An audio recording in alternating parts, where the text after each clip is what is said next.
Graças a Deus por estarmos aqui nesta ocasião mais uma vez, para juntos nós estarmos estudando a Palavra de Deus.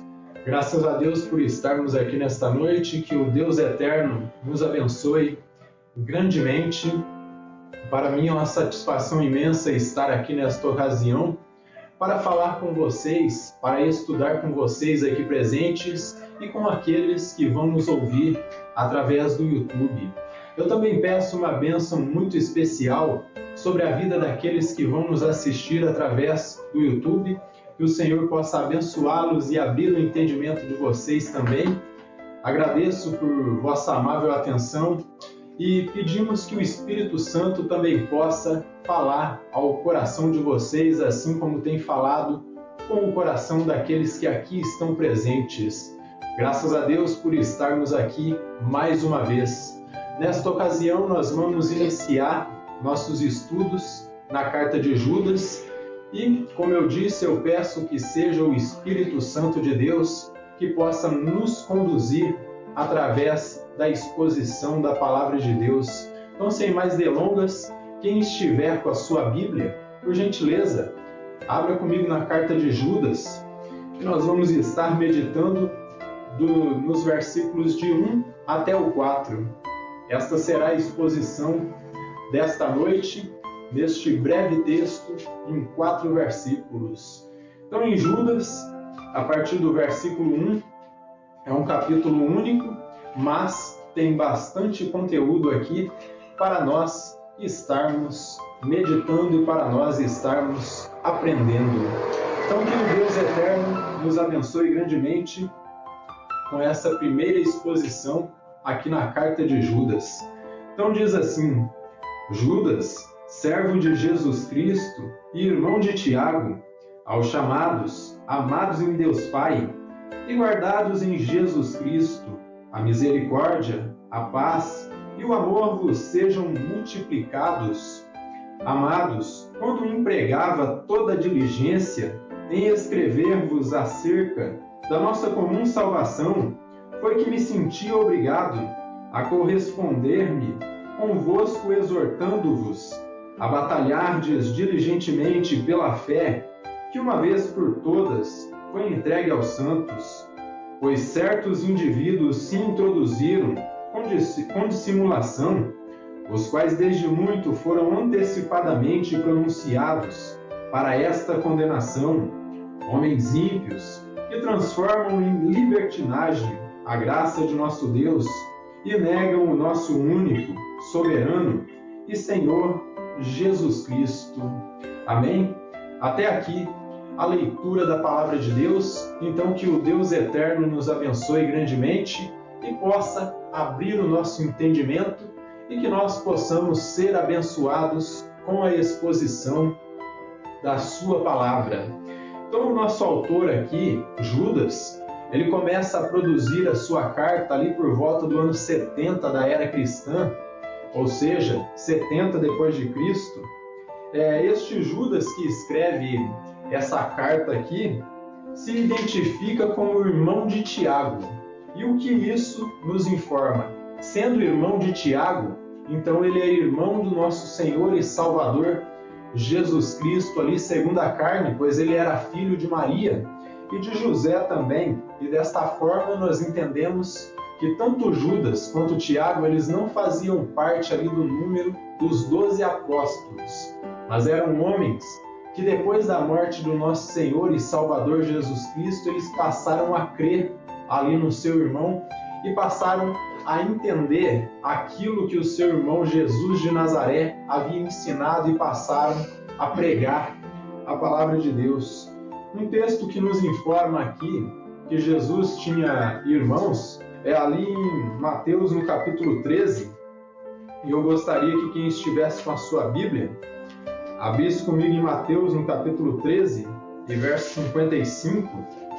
Ali nós vamos encontrar o relato de Mateus, mostrando para nós que Jesus tinha seus irmãos segundo a carne. Então abra comigo aí em Mateus, no capítulo 13 e versículo 55. Mateus 13, versículo 55, nós encontramos este relato aqui de Mateus, nos mostrando que Jesus tinha os seus irmãos. Então, no verso 55 de Mateus capítulo 13, diz assim, não é este o filho do carpinteiro? Não se chama sua mãe Maria e seus irmãos Tiago, José, Simão e Judas? E se nós formos ali a Marcos, no capítulo 6 e versículo 3, nós vamos encontrar mais informações ali a respeito dos irmãos de Jesus. Então, no capítulo 6 de Marcos e versículo 3, está dito assim, não é este o carpinteiro, filho de Maria, irmão de Tiago, José, Judas e Simão? E não vivem aqui entre nós suas irmãs? E escandalizavam-se nele. Então nós encontramos aqui nessas duas passagens, tanto Marcos quanto Mateus pontuando que Judas era irmão de nosso Senhor e Salvador Jesus Cristo. Mas se nós formos um pouquinho mais à frente aqui, em 1 Coríntios, no capítulo 9 e versículo 5, nós vamos encontrar o apóstolo Paulo mencionando os irmãos do Senhor. Então, no capítulo 9 de 1 Coríntios, e no versículo 5, nos diz aqui, e também o de fazer-nos acompanhar de uma mulher irmã, como fazem os demais apóstolos e os irmãos do Senhor, e Pedro. Então, aqui Paulo menciona os irmãos do Senhor, demonstrando que eles eram ali figura conhecida na Igreja Apostólica. Judas, ele não cita aí o seu grau de parentesco com o Divino Mestre para não ter nenhum tipo de privilégio, mas ali em humildade ele se identifica como servo de Cristo. A palavra grega que ele usa ali no original é doulos, e doulos significa literalmente escravo. E desta forma, o que ele era? O que ele está se identificando aqui? Como escravo de Cristo, alguém aí que voluntariamente servia a Cristo, que vivia para servi-lo espontaneamente e fazer a sua vontade. E deste modo aqui, Judas ele está se identificando com todos os demais crentes ali da Igreja Apostólica, se igualando a eles e demonstrando da mesma forma que vocês são servos do nosso Senhor e Salvador Jesus Cristo, eu também sou servo dele. E desta forma, eu sou igualzinho a vocês. Posso ter aqui um cargo de liderança dentro da congregação, mas sou um irmão igualzinho a vocês. Então, Judas aqui, ele também não demonstra, ele não nos dá uma localização geográfica, aonde se encontravam esses irmãos aí, o lugar onde eles estavam localizados. Ele apenas os identifica como amados. E desta forma, é provável que esses amados aí de Cristo, do qual Judas está se referindo, eram ali judeus que haviam se convertido ao cristianismo. Eram recém-convertidos. E Judas aqui, como vocês perceberam, ele se demonstra bastante preocupado com eles. E o porquê? Porque haviam se infiltrado aí falsos mestres ali daquela seita dos gnósticos, seita que nós já abordamos aqui um tempo atrás. Talvez vocês tenham isso bastante claro em mente, que eram homens hereges que deturpavam a palavra. Mas também tinha um outro grupo dentro desses gnósticos aí, que eram os libertinos. E esses homens aí, eles traziam mensagens que faziam com que a graça de Cristo se tornasse tão deturpada que fazia com que se tornasse libertinagem. Então, Judas aí ele se revela bastante preocupado com eles, pois os falsos mestres gnósticos e libertinos estavam se infiltrando aí nas congregações e aí espalhando as suas mensagens heréticas destruidoras. Abre em 2 Pedro aí, e nós vamos encontrar Pedro mencionando o ensino deles ali e chamando de ensino destruidor. Então, 2 Pedro, no capítulo 2 e versículo 1, nós vamos encontrar o apóstolo Pedro também condenando e aí refutando esses homens aí, esses gnósticos e libertinos. E diz assim, assim como no meio do povo surgiram falsos profetas, assim também haverá entre vós falsos mestres, os quais introduzirão dissimuladamente heresias destruidoras, até o ponto de renegarem o soberano Senhor, que os resgatou, trazendo sobre si mesmos repentina destruição.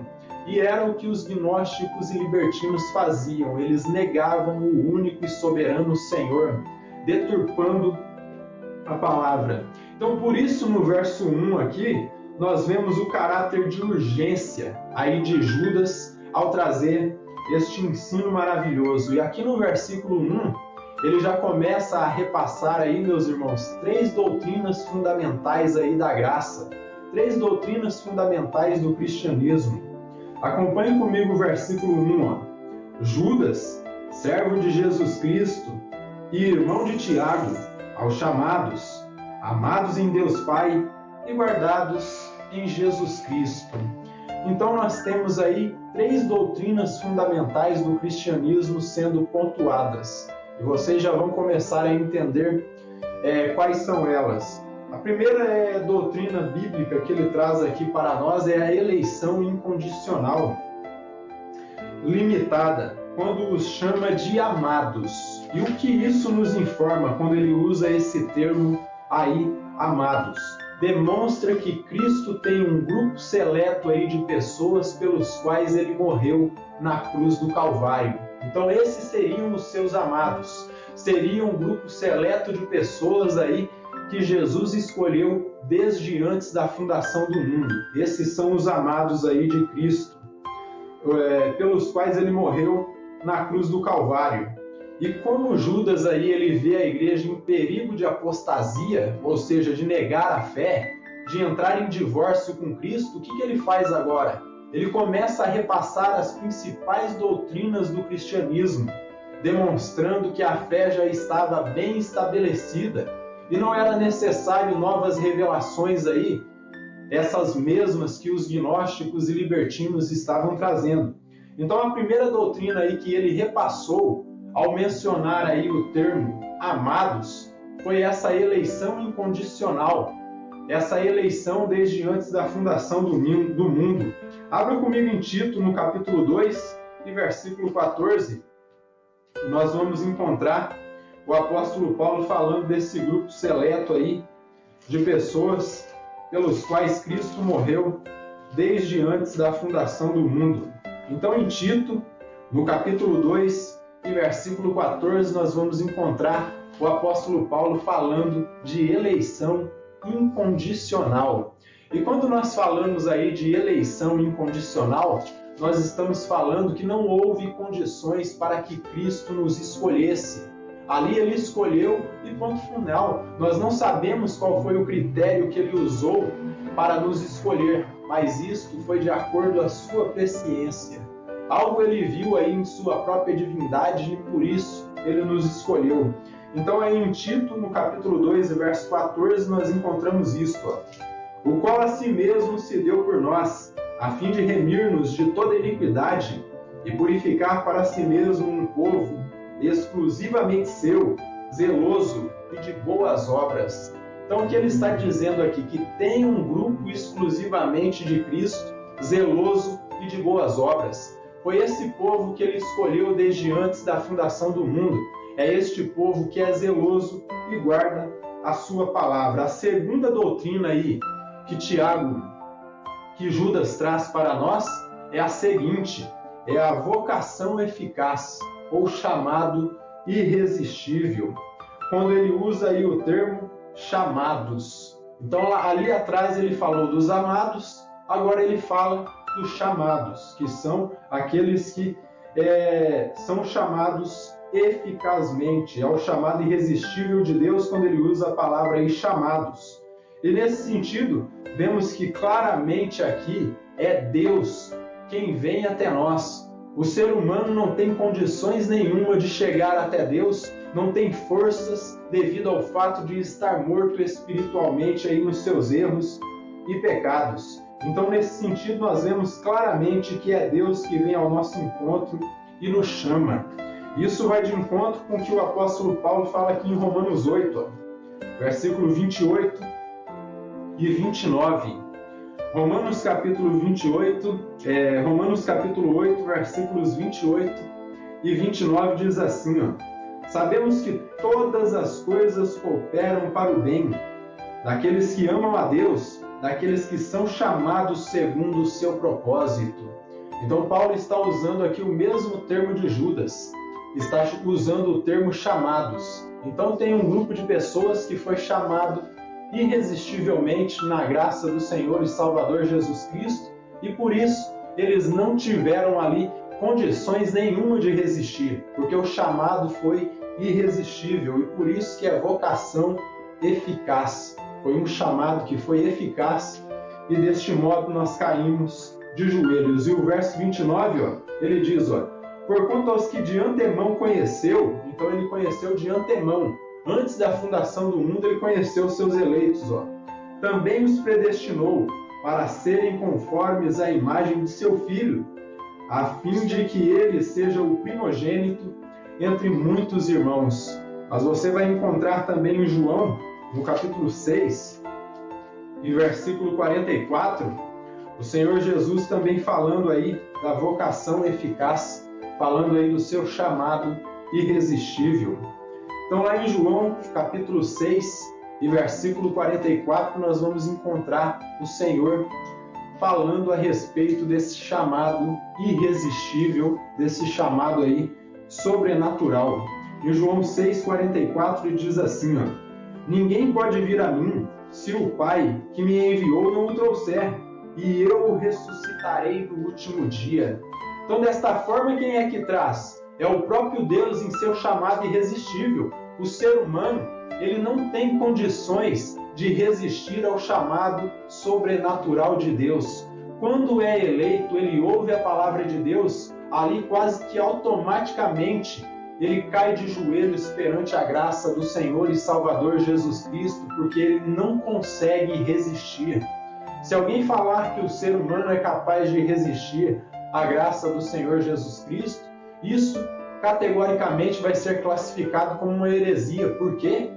Porque não é possível que o ser humano resista a Cristo, porque o seu chamado é eficaz e é irresistível. E um terceiro ensino aqui que Judas traz, uma terceira doutrina aqui do cristianismo, é a perseverança dos santos, que consiste no quê? Uma vez salvo, sempre salvo. E desta forma não há como o ser humano, uma vez chamado irresistivelmente por Cristo, cair da graça. E quando é que ele trata dessa questão aí da perseverança dos santos? Quando ele usa o termo aí guardados. Então nós temos aí aqueles que são amados, que foram chamados, e o que mais? Que são guardados. Então, desta forma, unindo essas três doutrinas aqui que o nosso amado irmão Judas traz para nós, nós podemos dizer que quem ele escolhe, ele faz o que? Ele chama. E quem ele chama, ele vai fazer o que? Ele vai sustentar. Por isso que ele guarda. Então, quem ele chama, ele sustenta. Abra comigo aí em Deuteronômio, no capítulo 30 e versículo 6. Nós vamos encontrar o Senhor falando disso, que ele sustenta os seus eleitos, ele sustenta os seus. Então aqui em Deuteronômio, no capítulo 30 e versículo 6, diz assim, o Senhor teu Deus circuncidará o teu coração e o coração de tua descendência, para andares, para amares o Senhor teu Deus de todo o teu coração e de toda a tua alma, para que vivas. Então o Senhor circuncida o nosso coração através da revelação da palavra e nos coloca debaixo da graça do Senhor e Salvador Jesus Cristo. E para que ele faz esse renovo no nosso coração? Para que nós o amemos de todo o coração e perseveremos em sua palavra. Só que em Ezequiel, no capítulo 36 e versículo 27, Ezequiel fala um pouquinho mais claro a respeito dessa doutrina aí, de uma vez salvo, sempre salvo, da perseverança dos santos. Então aqui no capítulo 36 e versículo 27 de Ezequiel, diz assim, porei dentro de vós o meu espírito e farei que andeis nos meus estatutos e guardeis os meus juízos e os observeis. Então o Senhor nos dá um novo coração, o Senhor nos guarda para que nós possamos andar nos seus caminhos e nos seus estatutos. E agora nós chegamos já no versículo 2, prestem atenção no versículo 2. A primeira coisa que ele faz aqui, no versículo 2, é pedir bênção sobre eles, ao dizer que a misericórdia, a paz e o amor se multiplicassem sobre eles. Então é o versículo 2, a misericórdia, a paz e o amor vos sejam multiplicados. Então ele pede bênçãos aí pela vida dos eleitos e a misericórdia e o amor que se multiplicassem sobre eles e sobre todos os crentes, e que eles se lembrassem do ato de misericórdia do Senhor nosso Deus, ao retirar o juízo de nós e colocar sobre o inocente, sobre o seu filho. Ele retirou o juízo da morte de nós por causa do pecado e colocou esse castigo sobre o Senhor e Salvador Jesus Cristo. Desta forma, a sentença foi retirada do culpado e foi colocada sobre o inocente. Para quê? Para que o culpado do pecado tivesse os seus pecados expurgados, purificados aí pelo sacrifício do justo. E o único justo que nós sabemos aí é Jesus. E dessa forma, isso era o que traria a paz de Deus, pois antes eles e cada um de nós estávamos em guerra com Deus, mas depois nós encontramos a paz que excede todo o entendimento e o amor genuíno do Pai. E isso aí, esse amor genuíno do Pai que nós encontramos, deve estar atrelado no relacionamento dos filhos com os pais e dos filhos com o Pai e os filhos com os filhos. Abra comigo aí em 1 João, no capítulo 4, e versículo 20 até o 21. 1 João, no capítulo 4, versículos 20 até o 21. 1 João, capítulo 4, versículos 20 até o 21, diz assim, se alguém disser, ama a Deus, e odiar o seu irmão é mentiroso, pois aquele que não ama a seu irmão, a quem vê, não pode amar a Deus, a quem não vê. Ora, temos da parte dele este mandamento, que aquele que ama a Deus, ame também a seus irmãos. Então, o que ele está falando aqui? Que aquele que verdadeiramente teve um encontro sobrenatural com Deus, foi trazido pela graça e pela misericórdia do Senhor Jesus Cristo e conheceu verdadeiramente o amor de Deus, automaticamente tem de amar os seus irmãos. Versículo 3. Siga comigo no versículo 3. Amados, quando eu empregava toda diligência em escrever-vos acerca da nossa comum salvação, foi que me senti obrigado a corresponder-me convosco, exortando-vos a batalhardes diligentemente pela fé, que uma vez foi entregue aos santos. Então ele declara que tinha em mente aqui falar a respeito da salvação. Mas o que aconteceu com Judas aqui, que automaticamente ele mudou o conteúdo aí da sua carta, o conteúdo do que ele ia expor na sua carta. Ele se sentiu aí compelido e obrigado pelo Espírito Santo a instruí-los, a exortá-los, a batalhar pela fé que uma vez foi dada aos santos, ou de uma vez por todas, que é o sentido mais correto aí, que de uma vez por todas foi dada aos santos. Essa fé aí, meus irmãos, que Judas fala aí, é aquela mesma fé que Tiago trabalha em sua carta, é a fé no nosso Senhor e Salvador Jesus Cristo. Então, fé aqui, o que ele fala é a respeito do cristianismo como um todo. Então ele foi instruído aí e compelido, forçado pelo Espírito Santo a mudar o conteúdo da sua carta. E ele foi obrigado a exortá-los a batalhar pela fé que de uma vez por todas havia sido dada aos santos. E com isso, o que Judas está fazendo aqui, meus irmãos? Ele está fechando qualquer brecha para novas revelações, de forma que ele já se preparava e ele já estava se preparando para refutar as doutrinas heréticas e loucas ali dos gnósticos e dos libertinos.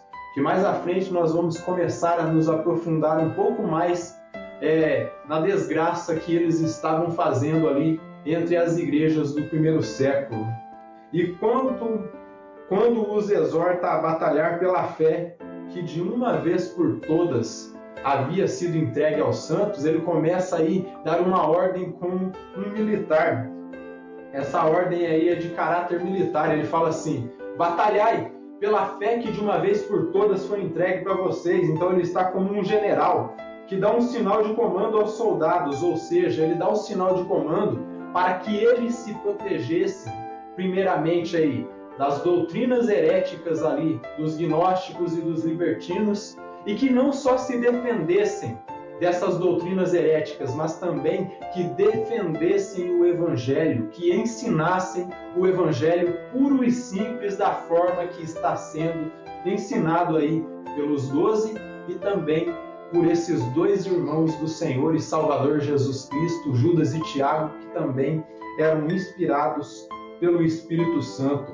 Então eles tinham que lutar para se proteger dessas doutrinas erradas e também lutar para defender a palavra para que ela se mantesse pura e simples da forma que estava sendo ensinada.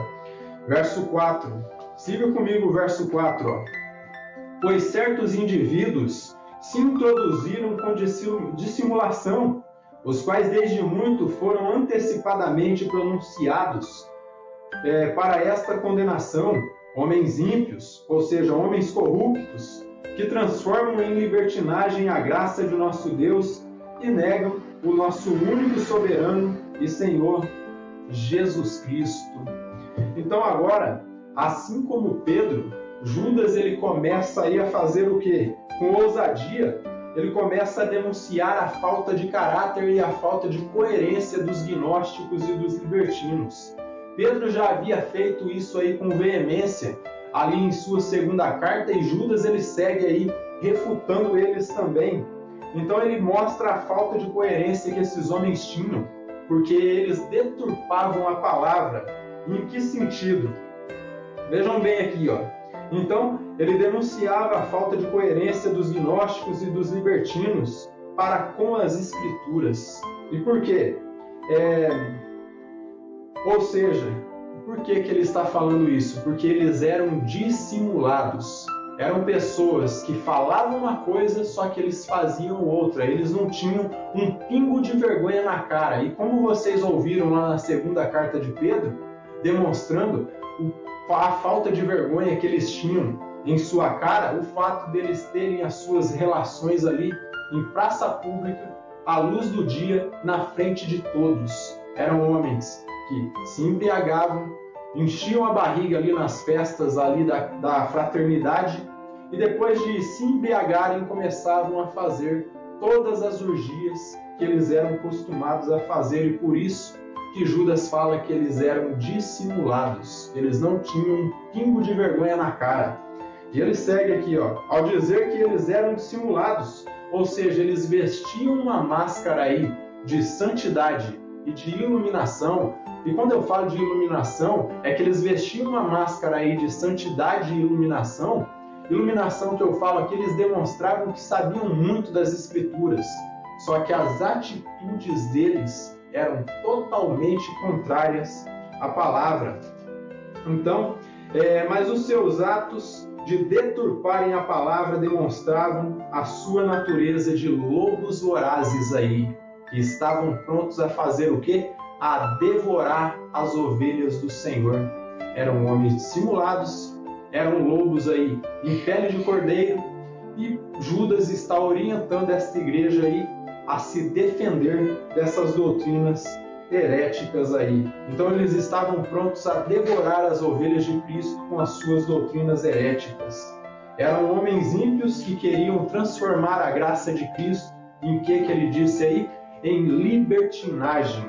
Ou seja, o ensinamento deles consistia no seguinte: se nós estamos debaixo da graça, já não estamos mais debaixo da lei, nós podemos fazer o que nós quisermos. Não tem perigo, você pode fazer o que der na telha, porque Deus não vai cobrar isso aí, porque você está debaixo da graça. Só que quando você se aplica a estudar o ensino aí apostólico, você vai ver que não é isso. É totalmente ao contrário.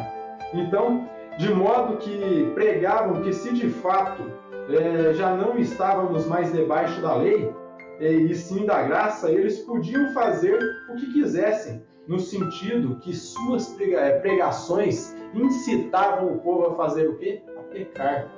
Era o ensinamento dos gnósticos e libertinos. Você está debaixo da graça, você pode fazer o que você quiser, você pode pecar, você pode se empanturrar aí de pecado que não vai acontecer nada.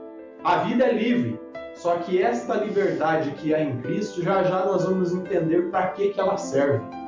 Essa liberdade que há em Cristo não é para você fazer o que você quiser. Mas vamos seguindo aqui. Então, as suas pregações incitavam o povo a pecar. Mas quando a mensagem dos apóstolos era clara, veja comigo o que diz o apóstolo Paulo aí em Romanos, no capítulo 6. Veja o que diz em Romanos, no capítulo 6. O apóstolo Paulo ele esclarece que a graça não foi dada para que nós vivêssemos segundo a carne. Então, no capítulo 6, de versículos 1 a 4, diz assim: que diremos, pois? Permaneceremos no pecado para que seja a graça mais abundante? Então, Paulo está dizendo, nós vamos permanecer debaixo do pecado para que a graça seja mais abundante? E ele segue aqui, de modo nenhum.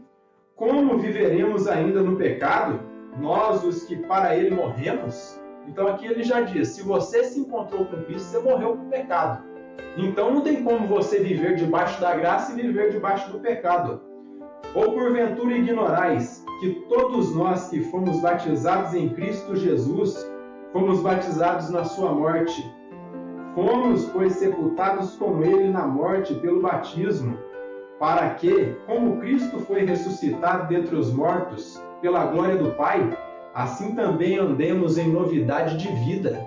Então a graça foi liberada para que nós andássemos em novidade de vida, não continuássemos nas obras da carne e nos pecados anteriormente cometidos. Era necessário ter uma nova vida. E ele segue aqui, a partir do verso 18, do capítulo 6, prestem bem atenção no que ele diz aqui, E uma vez libertados do pecado, fostes feitos servos da justiça.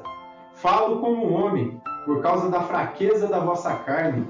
Assim como oferecestes os vossos membros para a escravidão, da impureza e da maldade para a maldade, assim oferecerei agora os vossos membros para servirem à justiça, para a santificação, porque quando erais escravos do pecado, estáveis isentos em relação à justiça.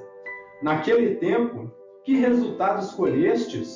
Somente as coisas de que agora vos envergonhais, porque o fim delas é a morte. Então Paulo está dizendo aqui, quando você estava na morte, quando você estava no pecado, que resultado que você colheu ali? Você só colheu os resultados que agora você se envergonha quando você olha para trás.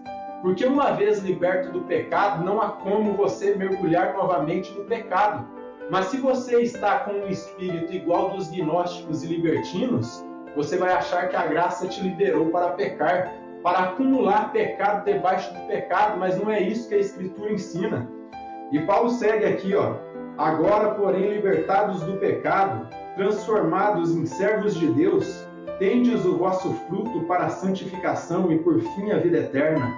Porque o salário do pecado é a morte, mas o dom gratuito de Deus é a vida eterna, em Cristo Jesus, nosso Senhor. Então, ele demonstra que não há compatibilidade a uma vida libertina e a vida aí em Cristo Jesus, debaixo da graça. Então isso aí era um dos ensinos que os gnósticos e libertinos deturpavam. Só que outro detalhe aí, apontado por Judas, que era totalmente ao contrário que os gnósticos e libertinos ensinavam, era outro ensinamento bíblico aqui simples, que eles negavam, que era a divindade de Cristo. E por quê? Eles tinham aquele ensinamento dualista, eles pregavam a dualidade no sentido de que só a alma era boa e a matéria, o corpo, para nada prestava.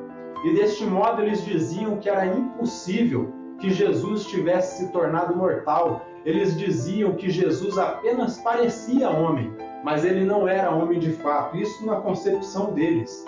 Mas se vocês verem aí a primeira carta de Paulo a Timóteo, no capítulo 2 e versículo 5, você vai encontrar Paulo sendo enfático e dizendo que só há um mediador entre Deus e os homens, Jesus Cristo, o homem. Então o que Paulo está enfatizando aqui? Que Jesus Cristo ele era verdadeiramente homem e verdadeiramente Deus. Então havia só um mediador entre Deus e os homens, Jesus Cristo, o homem. Desta forma, Paulo aqui ele definiu a teologia cristã do Cristo homem.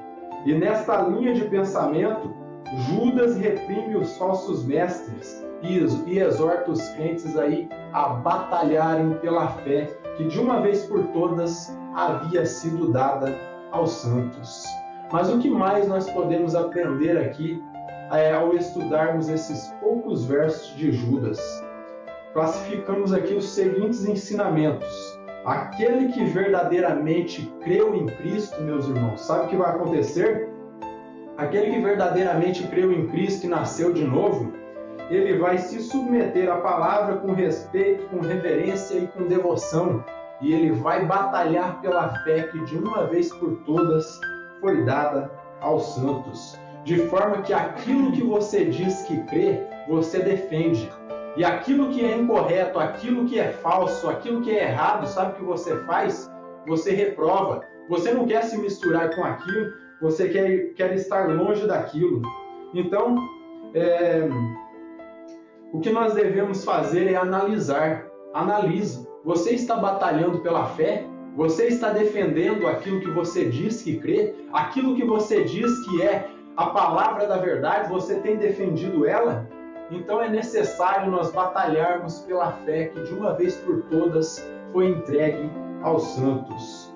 Segundo ponto aqui, o homem ele é incapaz de se chegar a Deus e se antecipar a Ele. Por quê? Pois se o Eterno não nos chamar e nos conduzir à sua presença, nós somos incapazes de fazer qualquer coisa se não for através do Espírito Santo. E se não fosse o Espírito Santo, nós seríamos aí igual esses gnósticos e libertinos que já estavam destinados à condenação eterna.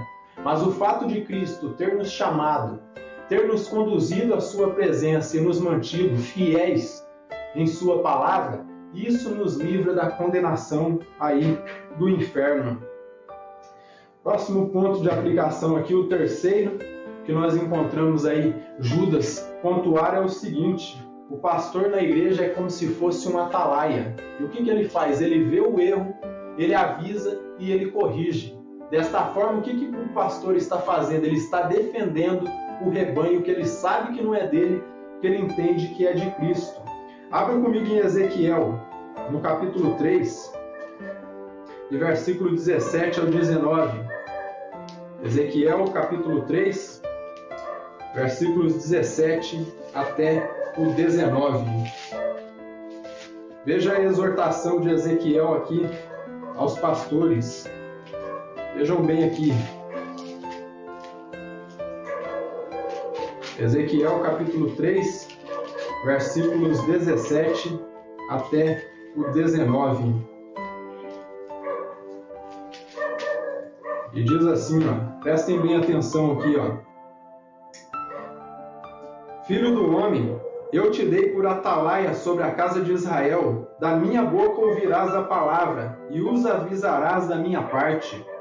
Quando eu disser ao perverso, certamente morrerás, e tu não o avisares e nada disseres, para o advertir do seu mau caminho, para lhe salvar a vida, esse perverso morrerá na sua iniquidade, mas o seu sangue da tua mão o requererei.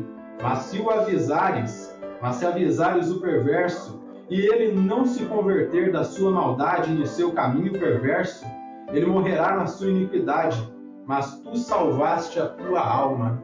Então Ezequiel exorta aqui os pastores do rebanho dizendo, Deus está dizendo que se o perverso não se arrepender do seu pecado, ele vai morrer, ele vai ser condenado ao lago de fogo. E você não avisar, no dia do juízo, o sangue daquela pessoa vai cair sobre você. O seu trabalho é avisar, é conduzir o povo à minha presença. Só que se você avisar e ele não se converter do seu mau caminho, você fez a sua parte, você livrou a sua alma da condenação. O fato do pastor estar corrigindo, estar instruindo a sua congregação, isso demonstra que ele tem amor a si mesmo também, porque ele está procurando ali se manter fiel à palavra, instruindo o povo, mas também está livrando a sua alma da condenação. O trabalho de um verdadeiro pastor, assim como Judas nos ensinou aqui, verdadeiramente sempre será instruir o povo, avisar e corrigir quando houver algum pecado. E desta forma ele estará fazendo o seu trabalho. Quarto ponto de aplicação, a revelação foi nos transmitida de uma vez por todas.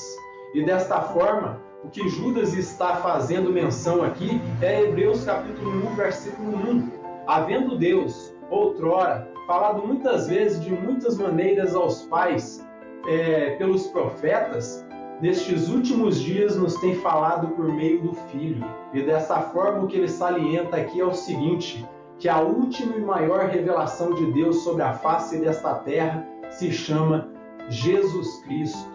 E desta forma nós devemos nos conformar com aquilo que foi revelado. Isso é Deuteronômio 29, versículo 29. As coisas reveladas pertencem a nós e a nossos filhos, porém as ocultas pertencem ao Senhor, nosso Deus. E aqui o quinto ponto de aplicação e último, a liberdade que foi pontuada aí, através da graça que foi ensinada pelos apóstolos e pelo apóstolo Paulo também, não é uma liberdade que deve ser entendida, que deve ser usada como pretexto para cometermos todo tipo de pecado. Então o que está dito aí? Devemos entender que a liberdade que há em Cristo jamais deve servir de pretexto para pecar. E por quê? Porque os gnósticos e libertinos eles estavam usando a liberdade que há em Cristo como pretexto para cometerem todo tipo de obscenidade, todo tipo de coisas erradas, no sentido de que eles não deturpavam só a palavra, eles deturpavam o seu próprio corpo entre si, bebiam, comiam, tinham relações sexuais ilícitas ali entre eles, e isso, como Pedro pontuou lá na sua segunda carta, era a luz do dia. Eles não tinham vergonha na cara, não tinham um pingo de medo e nenhum tipo de reverência diante de Deus, e desta forma eles usavam a graça como pretexto para cometer todo tipo de obscenidade. E o que Judas está ensinando aqui para nós é o seguinte: não use a graça, a liberdade que há em Cristo, com um sentido de libertinagem, como pretexto para cometer todo tipo de erro. Abra comigo em Gálatas, no capítulo 5 e versículo 13. Gálatas, no capítulo 5, versículo 13, o apóstolo Paulo ele reprova esse tipo de coisa também. Vejam bem o que está dito aqui.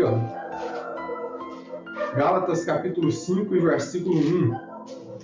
E diz assim, para a liberdade foi que Cristo nos libertou. Permanecei, pois, firmes, e não vos submetais de novo ao jugo da escravidão. Eu vou repetir, Para a liberdade foi que Cristo nos libertou.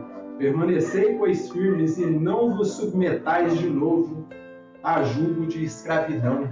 E o jugo de escravidão que ele se refere aqui é o pecado. E se você está debaixo da graça de Cristo, você tem liberdade, você foi libertado do pecado. Só que quando você quer retornar ao pecado usando a graça como pretexto, você está voltando ao jugo da escravidão. E Paulo está dizendo, não vos submetais de novo ao jugo da escravidão. Vocês já foram libertos.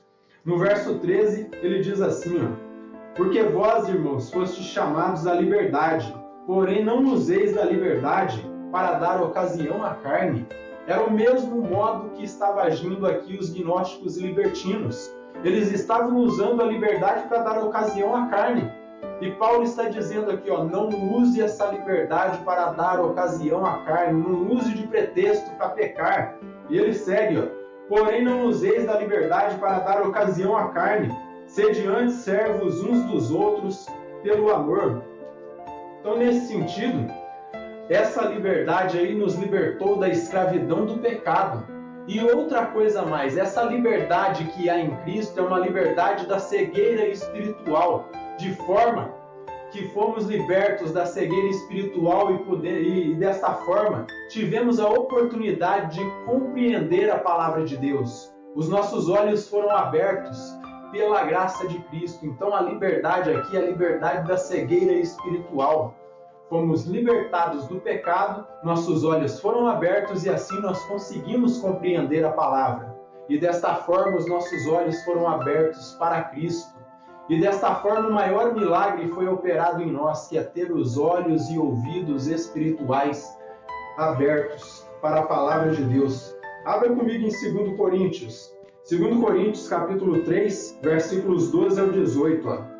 Tendo, pois, tal esperança, sirvamo-nos de muita ousadia no falar, e não somos como Moisés, que punha um véu sobre a face, para que os filhos de Israel não atentassem na terminação do que se desvanecia. Mas os sentidos deles se embotaram, pois até o dia de hoje, quando fazem a leitura da antiga aliança, o mesmo véu permanece, não lhes sendo revelado que em Cristo é removido. Então a cegueira espiritual, a liberdade é dada aqui em Cristo. E Paulo está pontuando, até hoje, os judeus, quando leem a lei de Moisés, o véu está sobre eles. O véu do quê? O véu da lei, que não permite que eles compreendam. Mas até hoje, quando é lido Moisés, o véu está posto sobre o coração deles. Quando, porém, algum deles se converte ao Senhor, o véu lhe é retirado. Ora, o Senhor é Espírito. E onde está o Espírito do Senhor, aí a liberdade. E todos nós, com o rosto desvendado, contemplando como por espelho a glória do Senhor, somos transformados de glória em glória na sua própria imagem, como pelo Senhor o Espírito. Então Cristo nos dá liberdade. Liberdade do que, meus irmãos? Liberdade da cegueira espiritual, para que nós não andemos iguais aos gnósticos e libertinos, que achavam que a liberdade era motivo de voltar ao pecado, de voltar ao jugo da escravidão. Então, tanto Judas quanto Paulo estão dizendo, não use a graça de Cristo, essa liberdade que foi nos dada na cruz do Calvário, como pretexto para pecar. Porque essa liberdade que há em Cristo aí é a liberdade da cegueira espiritual. Nossos olhos foram abertos para entendermos que estávamos debaixo do pecado e desta forma mortos. E depois que nós ouvimos a palavra da verdade, nós fomos vivificados em Cristo. E desta forma, aqueles que receberam a Cristo morreram para o mundo e agora vivem em novidade de vida. Então nós fomos chamados para a santificação e não para a prostituição. Essa liberdade que há em Cristo, como eu disse, é a liberdade da cegueira espiritual. Os nossos olhos foram abertos para a palavra e para Cristo. Desta forma, nós devemos nos regozijar no Senhor, porque em Cristo nós temos liberdade. Que o Eterno nos abençoe grandemente.